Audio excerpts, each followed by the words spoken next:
you have $100, not $10,000, not a bonus that landed at the right time, not a windfall you've been waiting on from someone who finally remembered you exist, $100.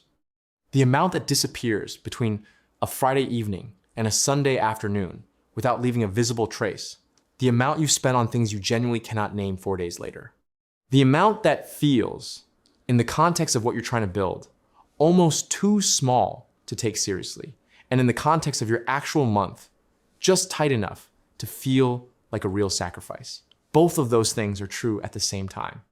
And that exact tension is where most people stay permanently. This is the story of what happens if you don't. Not with a strategy you've researched for 6 months. Not with a windfall or market insight or a mentor who appears at exactly the right moment. With $100 a month, a broad market index fund, and a standing order you set up on a Tuesday evening and then mostly leave alone. This is the story of that Tuesday. And everything it quietly builds. Month 1. You open the brokerage account. You pick a total market index fund, something that tracks the S&P 500, something low cost, something that has existed longer than most investing trends you've heard about this year. You spend more time on this decision than it deserves because the difference between the two funds you're comparing is smaller over a lifetime than the difference between starting this month and starting in 3 months. You click confirm, $100 leaves your checking account before you can reconsider it. The market moves. In the first week, your $100 becomes $97.20. You check it 3 times before bed. The number doesn't respond to your attention. You close the app. You tell yourself you'll stop checking every day. You check again the next morning. This is fine. This is what month 1 looks like. The account holds $97.20. The market moves 0.4% and it becomes $97.60. Nothing has happened. Nothing is supposed to happen. The checking stopped producing any feeling worth seeking, which is its own kind of information. Information that the drama you expected from investing is not coming, and that the absence of drama is not a malfunction. The absence of drama is the mechanism, months 2 through 6. You transfer $100 every month, not because you've developed extraordinary willpower, because you set it to automatic. And automatic means the decision was made once and doesn't need to be made again. The debit happens before the money can become something else. This is the only form of financial discipline that survives a bad week, a complicated month, a season of life where motivation is not reliably available, which is every season, eventually. 6 months in, you've contributed $600. The account reads $634. $34. You know what $34 is worth in 2026? It is not a number you tell anyone about. It is not a number that changes a single decision you make this week. You are smart enough to see this clearly and disciplined enough to stay anyway. But here is what $34 is not telling you. $600 left your account over 6 months, and your life did not restructure around its absence. The month didn't collapse. The things you believed that $100 was propping up the comfort of having it available, the security of the buffer, the sense that you might need it turned out to be less load-bearing than they felt. You tested the assumption that $100 a month was genuinely necessary to your present life, and the test came back negative 6 times. The money was never actually holding the month together. It was sitting between its absence and your imagination of needing it. That discovery is worth more than $34 in market returns. Most people never test that assumption. The feeling that the $100 is necessary is too convincing to challenge. You challenged it 6 times and it was wrong 6 times. That is the most valuable thing that happened in the first 6 months of your investing life. And it doesn't show up anywhere in the account balance. Year 1, $1,200 contributed. Balance, approximately $1,312. Here is what the number doesn't show. You made a decision 12 times.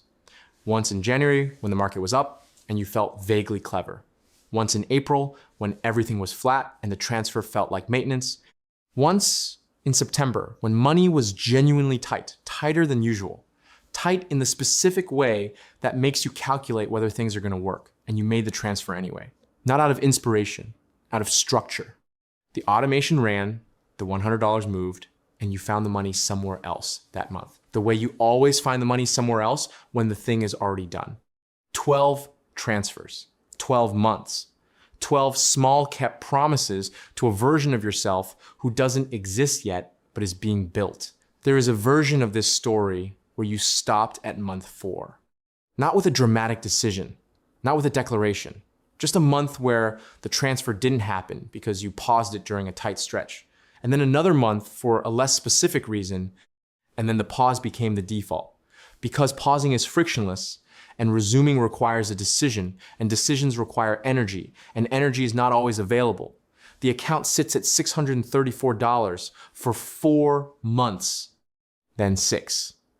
Then a year passes, and the habit is gone, and the $634 is still there, earning almost nothing, and you've stopped logging in. That version is not a failure story. That version is what happens to most people who start without automation, without accountability, without making the decision irreversible in the one moment when they had the energy to make it irreversible. You didn't stop, not because you're exceptional, because you made the decision automatic at the moment of maximum motivation, and automatic outlasts motivation every single time. That's the whole secret, not the fund, not the market, the standing order you never canceled. It comes in year 2. The market drops 14% over 11 weeks. Not because of something specific to you, because the market is always dropped with a frequency and an eventual resolution that the long-run data makes entirely predictable, and that the experience of living through it makes feel entirely personal. You watch $380 disappear. You feel it in a specific place that is not quite your stomach and not quite your chest. Something with the weight of watching a number you built with 12 months of discipline quietly erase itself over 11 weeks. Loss aversion is real. The research is clear that the pain of losing money registers twice as powerfully in the brain as the equivalent pleasure of gaining it. Your nervous system is doing exactly what nervous systems do. You are not weak for feeling it. You are human for feeling it. You don't sell, not because you're calm, not because you've mastered your emotions. You don't sell because you once read what the data says about investors who exit a correction and investors who don't, and the data is one of the clearest findings in all of personal finance. The investor who holds and the investor who sells look identical during the drop. They diverge permanently when the market recovers. And in every documented correction in S&P 500 history, the market has recovered. Not sometimes, every time. You transfer the $100 during the worst month of the correction. The shares cost less than they did 3 months ago. You don't celebrate this, you just continue. 8 months later, the portfolio is at a new high. The shares bought during the correction are the best performing positions in the account. The discipline of those specific months, witnessed by no one, logged by no algorithm, that sends you recognition compounded quietly into a meaningful return, as it does every time. As you will have to relearn every time, because the forgetting is part of the cycle. The behavior is what holds. Year 3, the shape. $3,600 contributed. Balance, approximately $4,750. $1,150 more than you put in T. The gap between contribution and balance is widening in your favor. Not dramatically, visibly. Something has shifted in how you check the account. In year 1, you monitored it with the low-grade anxiety of someone unsure whether their experiment would survive. In year 3, you check it the way you'd observe something growing on its own logic, something that doesn't require your intervention, only your consistency. That transition from fear monitoring to curious observation is one of the most important psychological moves in investing. The investor who checks from fear and the investor who checks from curiosity hold the same fund. When the next correction arrives, they will not make the same decision. Your relationship with money has shifted too, not in the deprivation-flavored way. You haven't become someone who tracks every dollar with a spreadsheet and lectures people about lattes. What's changed is the resolution of your awareness, a quiet, real-time ability to distinguish between spending that produces something and spending that produces only the moment it occurs in. You still spend on the things that matter to you. You've stopped spending mostly on the things that don't, which turns out to be more of your budget than you'd comfortably admitted before you started paying attention. This isn't willpower, it's clarity. And clarity arrived not through philosophy, but through 36 repetitions of watching $100 move and noticing what it built. Year 5, the identity, $6,000 contributed. Balance, approximately $8,200. $2,200 more than you put in. Here is what year 5 is not about, the $8,200.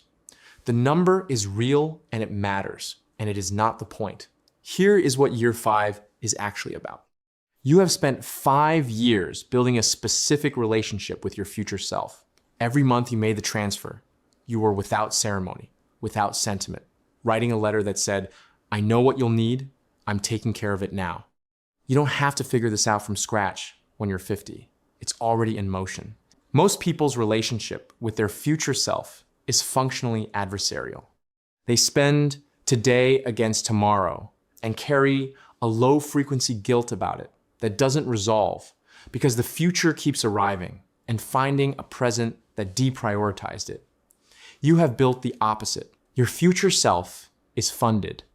Your future self has an advocate in the present who shows up every month automatically without requiring a good mood or a sense of financial confidence or a Monday morning where everything feels possible. That is a quieter and more durable form of self-respect than anything produced by discipline or denial. The habit is permanent now, not because it feels like a habit anymore, but because it feels like a personality. You are the kind of person who invests, not as an aspiration, as a fact. There is a quiet distance that opens in year 5 between you and people in your life who are not building anything. Not because you're better, not because you lecture them. You remember too clearly what month 1 felt like. The uncertainty, the $97.20 balance, the urge to just stop. But your priorities have shifted in ways that show up in small daily decisions. And small decisions accumulated over 5 years produce a different kind of life, a different set of options, a different relationship with risk, with urgency, with what enough means. You notice this sometimes. A low, clear hum, the sound of someone who made a commitment and kept it when the balance was red, kept it when nothing visible was rewarding them for it, kept it through years that passed without drama or milestone or a single moment of public recognition. That consistency, unremarkable from the outside, entirely legible from the inside, is rarer than it looks. Year 10, the machine, $12,000 contributed. Balance, approximately $20,500. $8,500 more than you put in. In the last year alone, the portfolio returned roughly $1,800 without a single new dollar of effort from you. Not from a raise, not from a side hustle, from the shares you bought over 10 years compounding into each other. This is the moment the bar charts in every financial literacy video were pointing at. The abstract concept of compound interest has become a specific number in a real account with your name on it, $1,800 arriving in a single year from $100 a month. Your money is making money, not at a life-changing pace, at a real, visible, accelerating pace. The S&P 500's average annual return over the last 40 years is 11.5%. Over the last 30 years, it's averaged 10.4%. The 10% figure used in long-term projections is not optimistic. It's historically conservative.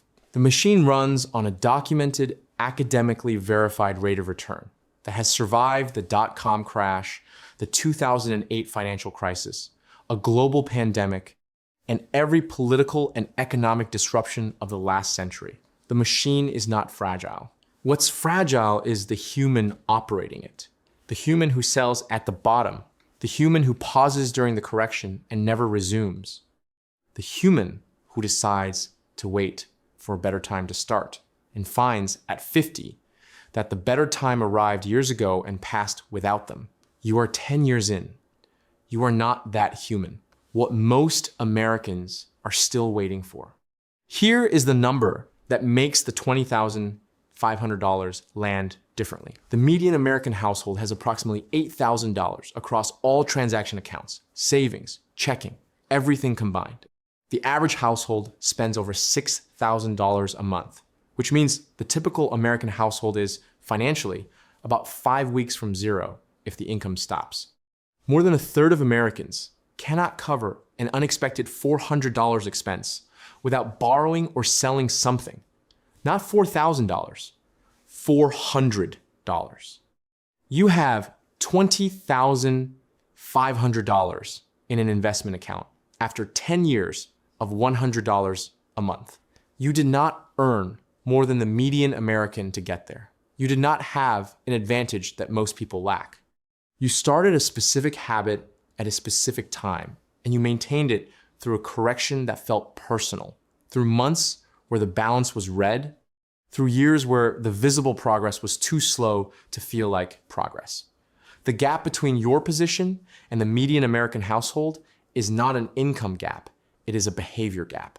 And behavior, unlike income, unlike circumstance, unlike the market, is entirely within your control. Year 20, acceleration, $24,000 contributed.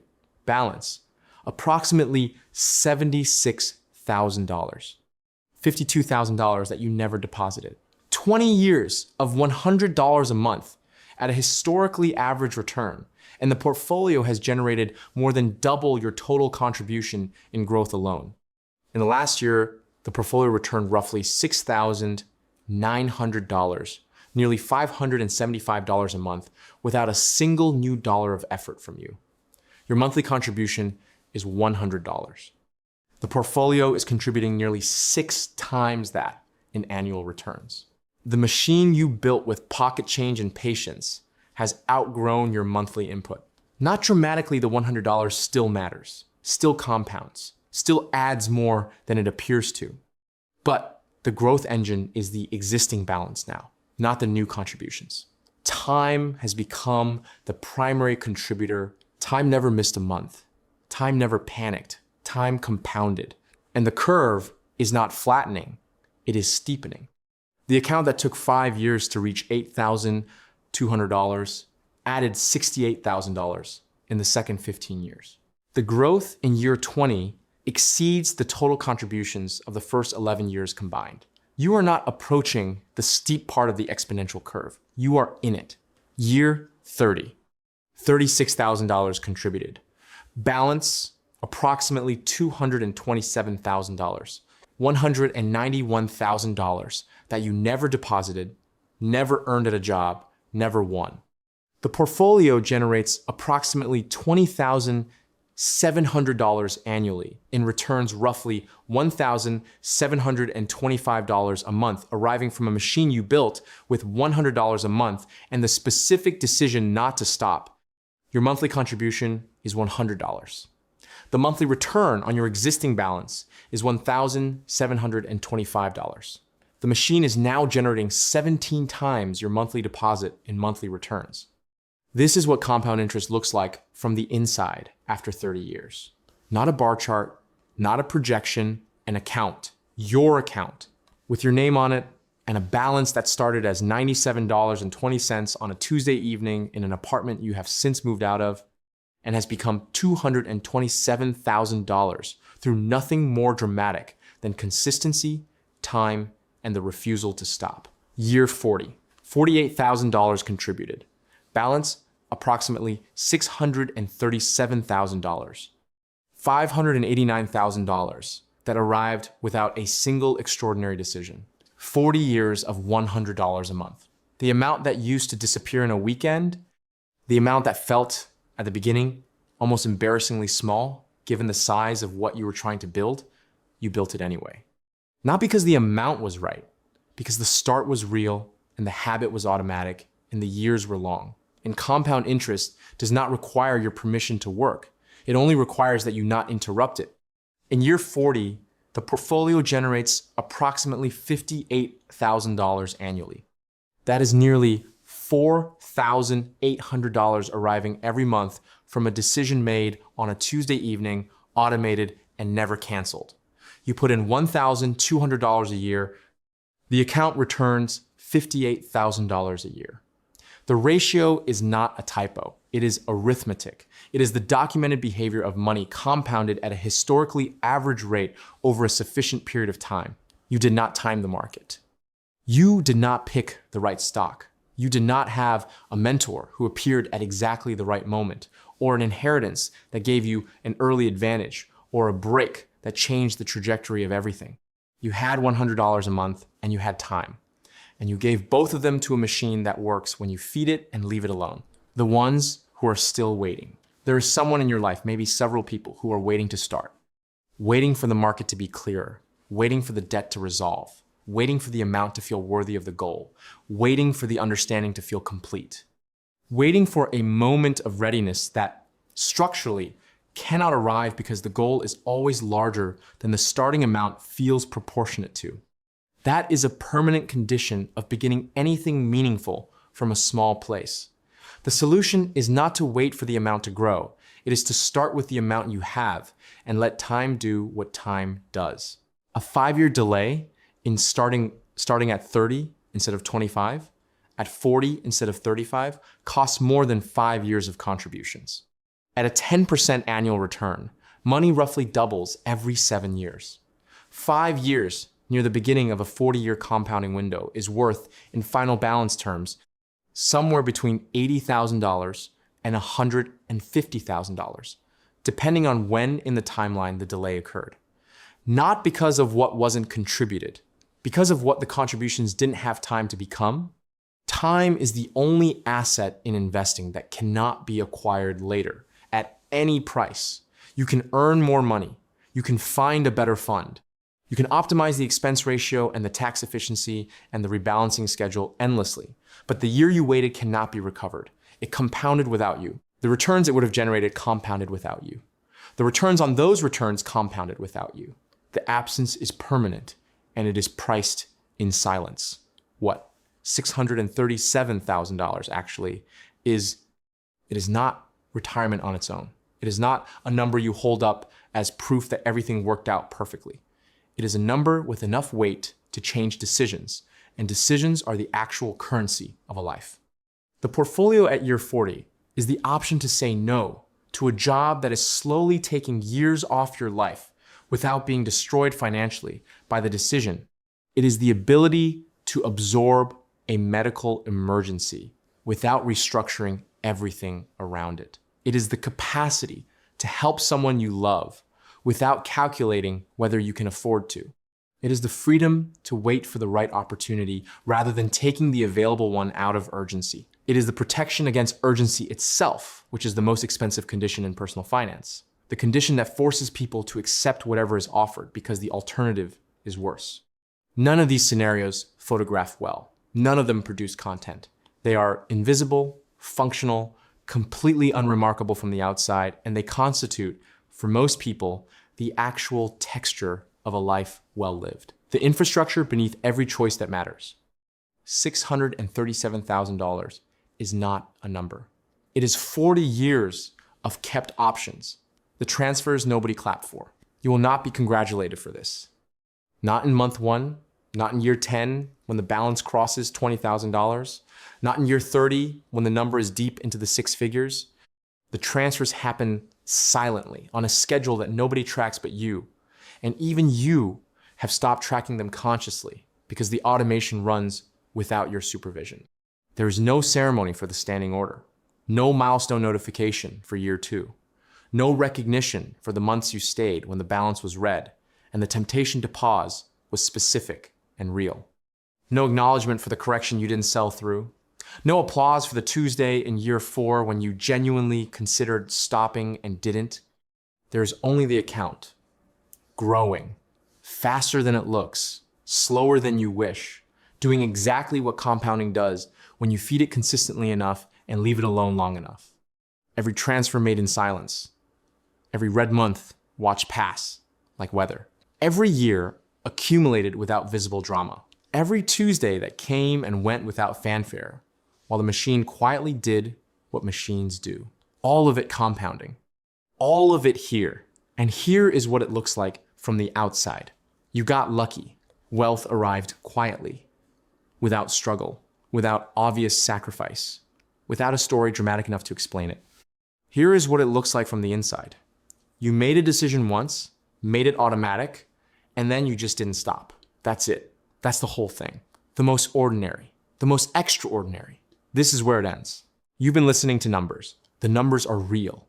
The $637,000 is verifiable in any compound interest calculator at $100 a month.